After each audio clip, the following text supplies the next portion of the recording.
ଜୟ ଜଗନ୍ନାଥ। ନମସ୍କାର ବନ୍ଧୁମାନେ। ଆପଣମାନଙ୍କୁ ମୋର ୟୁଟ୍ୟୁବ୍ ଚ୍ୟାନେଲର କ୍ରିଷ୍ଣା ଓଡ଼ିଆ ୱାନ୍‌କୁ ସ୍ୱାଗତ। ଆଜି ଆମେ ଆସିଛୁ ଏକ ପବିତ୍ର ଓ ଆଧ୍ୟାତ୍ମିକ ସ୍ଥାନକୁ। ଆମେ 28 ଗ୍ରାମ ପ୍ରସିଦ୍ଧ, ଯାହାକି ପୁରୀ ଜିଲ୍ଲା ସାକ୍ଷୀଗୋପାଳ ନିକଟସ୍ଥ 28 ଗ୍ରାମର ଏକ ସିଦ୍ଧ ବଳରାମ ମନ୍ଦିରକୁ। ଏହି ମନ୍ଦିର କେବଳ ଏକ ମନ୍ଦିର ନୁହେଁ, ଏହା ସହିତ ଯୋଡ଼ି ରହିଛି ଅନେକ ବର୍ଷର ଆସ୍ଥା ଓ ଭକ୍ତି ଓ ଲୋକକଥା। ଆଜିର ଏହି ଭିଡିଓରେ ଆମେ ଜାଣିବା ସିଦ୍ଧ ବଳରାମ ମନ୍ଦିରର କିମ୍ବଦନ୍ତୀ, ଏହାର ଆଧ୍ୟାତ୍ମିକ ମହତ୍ତ୍ୱ ଏବଂ ଭକ୍ତମାନଙ୍କର ବିଶ୍ୱାସ। ଦୂରରୁ ଦେଖିଲେ ମନ୍ଦିରଟି ସାଧାରଣ ଲାଗିପାରେ, କିନ୍ତୁ ଏହାର ପ୍ରତ୍ୟେକ କୋଣରେ ଲୁଚି ରହିଛି ଭକ୍ତିର ଏକ ଅଲଗା ଅନୁଭବ। ସ୍ଥାନୀୟ ଲୋକଙ୍କ ମୁହଁରୁ ଶୁଣିବାକୁ ମିଳେ ଯେ, ପୁରୁଣା ସମୟରେ ଏହି ସ୍ଥାନରୁ ଲୋକମାନେ ଅତ୍ୟନ୍ତ ପବିତ୍ର ବୋଲି ମାନି ଆସୁଅଛନ୍ତି। ଭକ୍ତମାନଙ୍କର ବିଶ୍ୱାସ, ସତ ମନରେ ସିଦ୍ଧ ବଳରାମଙ୍କୁ ସ୍ମରଣ କରି ପ୍ରାର୍ଥନା କଲେ ମନରେ ଶାନ୍ତି ମିଳେ ଏବଂ ଜୀବନର ଭଗବାନଙ୍କ ଆଶୀର୍ବାଦ ରହିଥାଏ। ଏହି କାରଣରୁ ଦୂରଦୂରାନ୍ତରରୁ ମଧ୍ୟ ଭକ୍ତମାନେ ଏଠାକୁ ଆସି ପ୍ରଭୁଙ୍କୁ ଦର୍ଶନ କରନ୍ତି। ତେବେ ମନେ ରଖନ୍ତୁ, ଏଗୁଡ଼ିକ ସ୍ଥାନୀୟ ଭାବେ ପ୍ରଚଳିତ କିମ୍ବଦନ୍ତୀ ଓ ଲୋକବିଶ୍ୱାସ। ଏହାର ଲିଖିତ ଐତିହାସିକ ପ୍ରମାଣ ଭିନ୍ନ ହୋଇପାରେ। ମନ୍ଦିର ପ୍ରଭୁଙ୍କ ଦର୍ଶନ କରିବା ସମୟରେ ଭକ୍ତମାନଙ୍କ ମନରେ ଏକ ଅଲଗା ଶାନ୍ତିର ଅନୁଭବ ହୁଏ। ଘଣ୍ଟିର ଶବ୍ଦ, ଧୂପର ସୁଗନ୍ଧ ଏବଂ ପ୍ରଭୁଙ୍କ ଦର୍ଶନ ସବୁ ମିଶି ଏକାଠି ପରିବେଶକୁ ଭକ୍ତିମୟ କରିଦିଏ।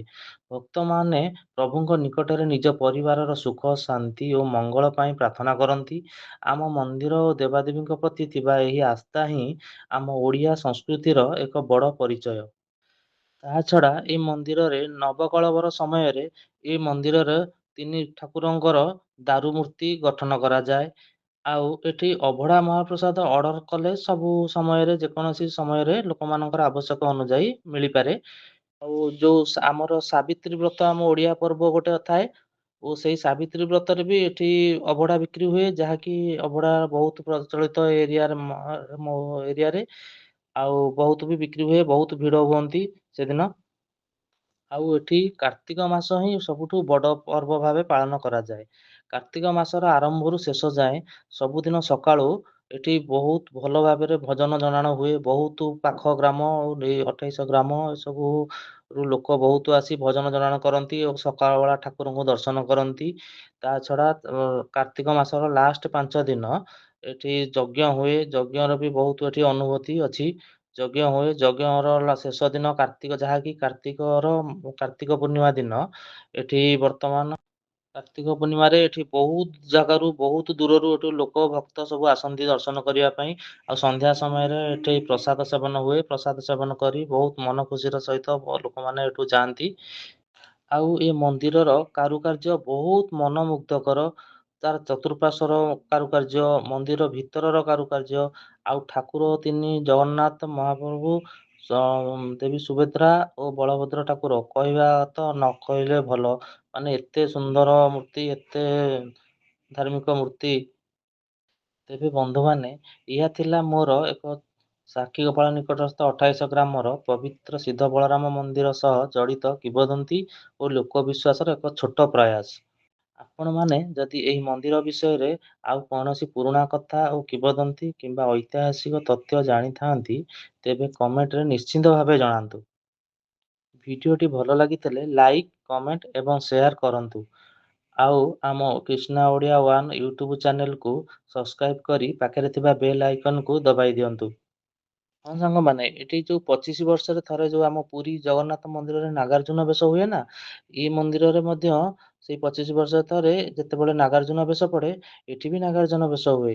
ବହୁତ ସୌନ୍ଦର୍ଯ୍ୟମୟ, ବହୁତ ମାନେ ଭକ୍ତିମୟ ପରିବେଶ ସେ ଟାଇମରେ ସୃଷ୍ଟି ହୁଏ। ଆଉ ଏଠାକାର ମହାପ୍ରସାଦ ନା, ପୁରା ପୁରୀର ମହାପ୍ରସାଦ ସାଙ୍ଗରେ କହିବାକୁ ଗଲେ ପ୍ରାୟ ମିଶିଯାଏ। ବହୁତ ସ୍ଵାଦିଷ୍ଟ, ବହୁତ ଟେଷ୍ଟ ଥାଏ ମହାପ୍ରସାଦ। ସେଥିପାଇଁ କାହାର ବିବାହ ବ୍ରତ, କୌଣସି କାରଣ ପାଇଁ ଯାହାର ରୋଷେଇ ଦରକାର, ଏଠୁ ମାନେ ଅର୍ଡ଼ର କରି ନେଇଯାଆନ୍ତି ଅଭଡ଼ା। ଆଉ ଏ ମନ୍ଦିର ଏରିଆ ଭିତରେ ଜଗନ୍ନାଥ ମନ୍ଦିର କହିବାକୁ ଗଲେ ପରିଚିତ। ବହୁତ ଭଲ ଏ ଜାଗା, ଭକ୍ତିମୟ ପରିବେଶ। ହଉ ସାଙ୍ଗମାନେ, ପୁଣି ଆସିବି ପୁଣି ଏକ ନୂଆ ମନ୍ଦିର, ନୂଆ କାହାଣୀ, ଆମ ଓଡ଼ିଶାର ଆଧ୍ୟାତ୍ମିକ ପରମ୍ପରା ସହିତ ଆପଣମାନଙ୍କ ପାଖକୁ ଫେରିବି। ଜୟ ସିଦ୍ଧ ବଳରାମ, ଜୟ ଜଗନ୍ନାଥ, ଜୟ ଶ୍ରୀକୃଷ୍ଣ।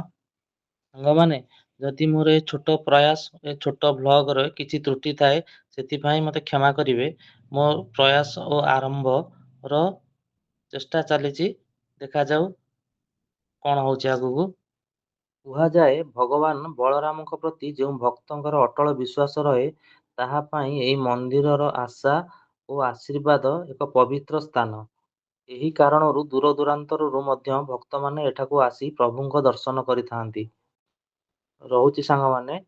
ଜୟ ଜଗନ୍ନାଥ, ଜୟ ଶ୍ରୀକୃଷ୍ଣ, ଜୟ